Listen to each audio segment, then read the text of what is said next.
Hello guys, പുതിയൊരു വീഡിയോയിലേക്ക് സ്വാഗതം. മാർവൽ സിനിമാറ്റിക് യൂണിവേഴ്സിൽ എണ്ണം പറഞ്ഞ രോമാഞ്ചം തരുന്ന സീനുകളിൽ എടുത്താൽ വൺ ഓഫ് ദ ബെസ്റ്റ് എന്ന് പറയാൻ പറ്റുന്ന ഒരു സീനാണ് താനോസിൻ്റെ ആർമിയുടെ മുന്നിൽ തൻ്റെ പൊട്ടിപ്പൊളിഞ്ഞ ആയുധവുമായി ചോര ഒലിപ്പിച്ച് നിൽക്കുന്ന ഒരു മനുഷ്യൻ. അതെ, Steve Rogers, Captain America. Not a perfect soldier but a good man.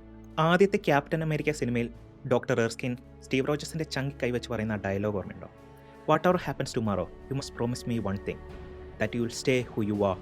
Not a perfect soldier, but a good man. പട്ടാളത്തിൽ ചേരാൻ 5 തവണ റിജക്റ്റ് ചെയ്യപ്പെട്ട, ഒരു പുഷപ്പ് പോലും മുഴുവൻ എടുക്കാൻ ആരോഗ്യമില്ലാത്ത ആ മെലിഞ്ഞ പയ്യനെ എന്തുകൊണ്ടായിരിക്കും അവൾ സൂപ്പർ സോൾജർ പ്രോഗ്രാമിലേക്ക് തിരഞ്ഞെടുത്തത്? കാരണം അധികാരം അല്ലെങ്കിൽ പവർ കിട്ടുമ്പോൾ ഒരാളുടെ യഥാർത്ഥ സ്വഭാവം പുറത്തു വരും. ഉള്ളിൽ അഹങ്കാരമുള്ളവന് പവർ കിട്ടിയാൽ അവൻ ലോകം നശിപ്പിക്കും. പക്ഷേ ഉള്ളിൽ സ്നേഹമുള്ള നല്ലൊരു മനുഷ്യനാണ് അത് കിട്ടുന്നതെങ്കിൽ അവൻ ലോകത്തിന് തന്നെ തണലായി മാറും. നമ്മുടെ റിയൽ ലൈഫിലും ഇത് 100% സത്യമാണ്. നിങ്ങൾ എത്ര വലിയ ഡിഗ്രി നേടിയാലും, എത്ര കോടികൾ ഉണ്ടാക്കിയാലും, വലിയ പൊസിഷനിലെത്തിയാലും, നിങ്ങളുടെ ഉള്ളിൽ നല്ലൊരു മനുഷ്യനോ അല്ല നല്ലൊരു മനസ്സോ ഇല്ലെങ്കിൽ അതുകൊണ്ട് യാതൊരു കാര്യമില്ല. നല്ലൊരു മനുഷ്യനായിരിക്കുക എന്നതാണ് നിങ്ങളുടെ ജീവിതത്തിലെ ഏറ്റവും വലിയ സൂപ്പർ പവർ. സ്റ്റീവ് റോജേഴ്സ് അല്ലെ ക്യാപ്റ്റൻ അമേരിക്ക എന്ന് പേര് കേൾക്കുമ്പോൾ നമ്മുടെ മനസ്സിലേക്ക് ഓടി വരുന്നൊരു ഡയലോഗുണ്ട്, I can do this all day. Steve Rogers ഒരിക്കലും ഈ ഡയലോഗ് പറയുന്നത് അവന് ആ ശക്തി കിട്ടിയതിന് ശേഷമൊന്നുമല്ല. അതായത് ഒരു തെരുവിൽ വെച്ച് ഒരു തന്നെക്കാൾ ഇരട്ടി വലുപ്പമുള്ള ഒരു ഗുണ്ട തന്നെ തല്ലി നിലത്തിടുമ്പോൾ ചോരയൊലിപ്പിച്ച് അവനെ എണീറ്റ് നിന്നാണ് പറയുന്നത്, I can do this all day. Avengers N ഗെയിമിൽ ഇങ്ങനെ ഒരു സീൻ നിങ്ങൾ ഓർക്കുന്നില്ലേ? താനോസ് ക്യാപ്റ്റൻ അമേരിക്കയുടെ ഷീൽഡ് അടിച്ചു പൊട്ടിച്ച് അവനെ നിലത്തിട്ട് ചവിട്ടുന്നുണ്ട്. തൻ്റെ കൂട്ടുകാരോ ടീംമേറ്റ്സോ ആരും അവൻ്റെ കൂടെയില്ല. അത് ലോകമാണ് നിന്ന് കത്തുന്നു.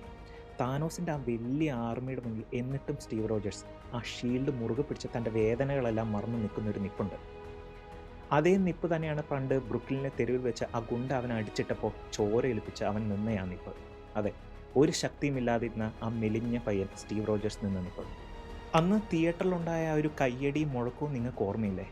അന്ന് ആ കയ്യടി കിട്ടിയത് ഒരിക്കലും ക്യാപ്റ്റൻ അമേരിക്കയുടെ സൂപ്പർ പവർ കണ്ടിട്ടില്ല, സ്റ്റീവ് റോജേഴ്സിനെ തോറ്റു കൊടുക്കാത്ത മനസ്സ് കണ്ടിട്ടാണ്. ജീവിതത്തിൽ പല പ്രശ്നങ്ങൾ വരുമ്പോഴും മറ്റുള്ളവർ നമ്മളോട് നീ തോറ്റു എന്ന് പറയുമ്പോഴും നമ്മൾ നമ്മുടെ മനസ്സിനോട് പറയേണ്ട ഒരു ഡയലോഗുണ്ട്, നിങ്ങൾക്കെന്നെ വീഴ്ത്താൻ കഴിഞ്ഞേക്കാം, പക്ഷെ നിങ്ങൾക്കെന്നെ തോൽപ്പിക്കാൻ കഴിയില്ല. I can do this all day. ലോകം മുഴുവൻ എതിർത്താലും തൻ്റെ ശരികളിൽ ഉറച്ചു നിൽക്കുക, നോ യു മൂവ്. സിവിൽ വാറിൽ ഷാരോൺ കാർട്ടർ പറയുന്നൊരു ഡയലോഗാണ്. അത് ശരിക്കും കോമിക്സിൽ പറയുന്നത് ക്യാപ്റ്റൻ അമേരിക്കയാണ്. ആ ഡയലോഗ് ഇങ്ങനെയാണ്, when the mob and the press and the whole world tell you to move, your job is to plant yourself like a tree beside the river of truth and tell the whole world, no you move.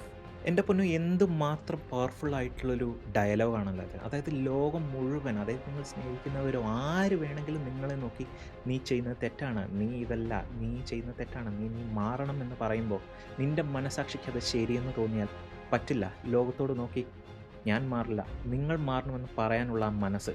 ഇന്ന് പലരും ലോകത്തെ ഭയന്ന്, തൻ്റെ സമൂഹത്തെ ഭയന്ന്, തൻ്റെ ഇഷ്ടങ്ങളും ശരികളും എല്ലാം മറച്ചു വെച്ച് ജീവിക്കാറില്ലേ? ക്യാപ്റ്റൻ പറയുന്ന ഇതൊന്നുമല്ല. എന്തൊക്കെ സംഭവിച്ചാലും നിങ്ങളാണ് ശരിയെങ്കിൽ നിങ്ങൾ അതിൽ തന്നെ ഉറച്ചു നിൽക്കണം. ക്യാപ്റ്റൻ അമേരിക്ക ദ വിൻ്റർ സോൾജറിൽ ഈ ഒരു സീൻ ഓർമ്മയില്ലേ? അതായത് ഒരു എലിവേറ്ററിൽ ഒരു 10-12 ഹൈഡ്ര ഏജൻറ്റുമാർ ക്യാപ്റ്റനെ വകവരുത്താൻ വേണ്ടി കുഞ്ഞ് എലിവേറ്ററാണ്, അപ്പോൾ ട്രാപ്പാക്കുവാണ്. താൻ ട്രാപ്പാക്കി എന്നറിയുന്ന ആ നിമിഷം ക്യാപ്റ്റൻ പേടിക്കുന്നൊന്നുമില്ല. ക്യാപ്റ്റൻ്റെ മുഖത്തൊരു എക്സ്പ്രഷൻ പോലും മാറുന്നില്ല. ക്യാപ്റ്റൻ പറയുന്ന ഈ ഒരു ഡയലോഗാണ്, അതായത് before we get started does anybody want to get out.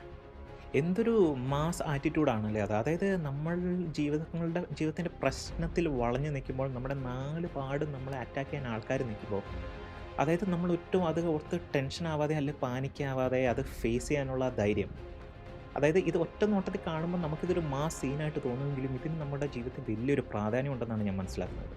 I am with you till the end of the line. Steve റോജേഴ്സും ബക്കി ബാൺസും, അതായത് നമ്മുടെ വിൻ്റർ സോൾജർ തമ്മിലുള്ള ആ ഒരു സൗഹൃദം നമ്മളെല്ലാവരും ഈ മാർവൽ സിനിമയിലെല്ലാം കണ്ടിട്ടുള്ളതാണ്. അത് എത്രത്തോളം സ്ട്രോങ് ആണെന്ന് ക്യാപ്റ്റൻ അമേരിക്ക 1 കാണുമ്പോൾ നമുക്ക് മനസ്സിലാവുന്നുണ്ട്. അതായത് വിൻ്റർ സോൾജർ സിനിമയുടെ ക്ലൈമാക്സിൽ ബക്കി സ്റ്റീവിനെ തല്ലിച്ചതയ്ക്കുകയാണ്. ആ തല്ലിച്ചതയ്ക്കുമ്പോഴും ബക്കിയുടെ മുഖത്ത് നോക്കി സ്റ്റീവ് പറയുന്നൊരു ഡയലോഗുണ്ട്, I am not gonna fight you, you are my friend, I am with you till the end of the line.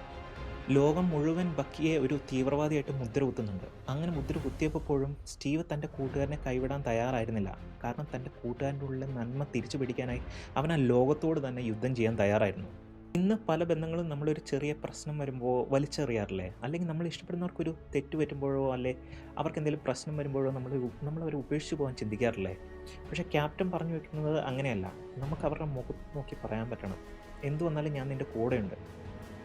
N game സിനിമയിലെ തിയേറ്ററിലെ ഏറ്റവും വലിയ സ്ഫോടനം നടന്നിട്ടുള്ളതാണ്. അതെ, ആ ഒരു ഡയലോഗ് അവഞ്ചേഴ്സ് അസംബിൾ. പക്ഷേ ആ ഒരു സീനിന് മുന്നേ വേറൊരു മൊമെൻ്റില്ലേ, അതായത് തോർ അല്ലെങ്കിൽ ഗോഡ് ഓഫ് തണ്ടറിന് മാത്രം ആയുധമായിരുന്ന ആ ചുറ്റിക മ്യോൾനീർ, അത് ക്യാപ്റ്റൻ്റെ കയ്യിലേക്ക് വരുന്ന ആ നിമിഷം തോർ പറയുന്നൊരു ഡയലോഗുണ്ട്, ഐ ന്യൂ ഇറ്റ്. ഒരു ദൈവത്തിൻ്റെ ആയുധം എടുക്കാൻ മാത്രമായ ഒരു ശുദ്ധമായ മനസ്സ് സ്റ്റീവിനുണ്ടായിരുന്നു. അതിനുശേഷം പോർട്ടലുകൾ തുറന്ന് തൻ്റെ ടീംമേറ്റ്സും എല്ലാവരും വന്നപ്പോൾ അവൻ പറഞ്ഞ ആ 2 വാക്കുകൾ,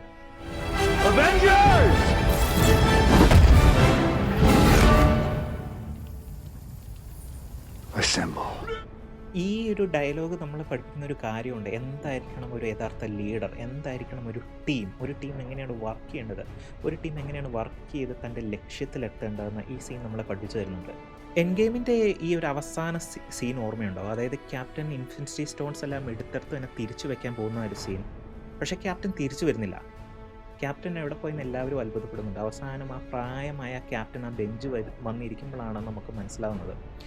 അതായത് ക്യാപ്റ്റൻ തിരിച്ചു വരാതിരുന്നതിൻ്റെ കാരണം ക്യാപ്റ്റൻ തൻ്റെ നഷ്ടപ്പെട്ട പ്രണയം തിരിച്ചു പിടിക്കാനായി പോയി.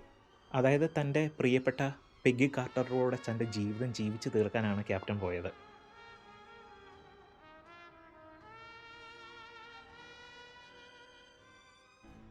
ഇത് നമുക്ക് തരുന്ന വലിയൊരു പാഠമാണ്.